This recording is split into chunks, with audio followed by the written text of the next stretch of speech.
नमस्कार। भारत सरकार ने एक बार फिर साफ कर दिया है कि फिलहाल देश में अपनी कोई क्रिप्टो करेंसी लाने की कोई योजना नहीं है।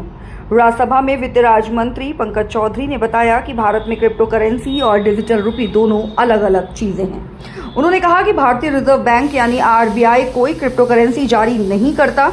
भारत में केवल आरबीआई द्वारा जारी किया गया रुपया ही वैध मुद्रा यानी लीगल टेंडर है।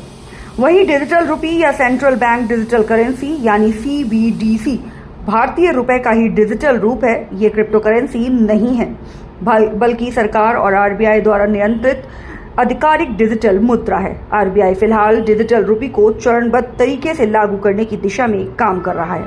इसका उद्देश्य नकदी पर निर्भरता कम करना, लेन देन को तेज और सुरक्षित बनाना तथा ट्रांजैक्शन की लागत को कम करना है। दूसरी ओर भारत में प्राइवेट क्रिप्टो करेंसीज अभी भी पूरी तरह रेगुलेट नहीं है।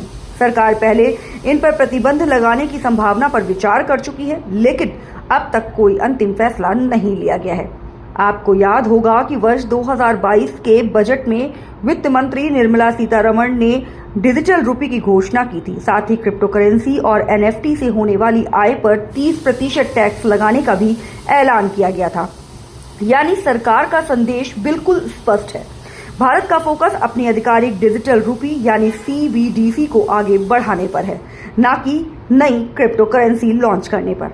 अब सवाल आपसे, क्या आपको लगता है कि भारत में क्रिप्टो करेंसी को पूरी तरह रेगुलेट किया जाना चाहिए? अपनी राय हमें कमेंट करके जरूर बताइए। धन्यवाद।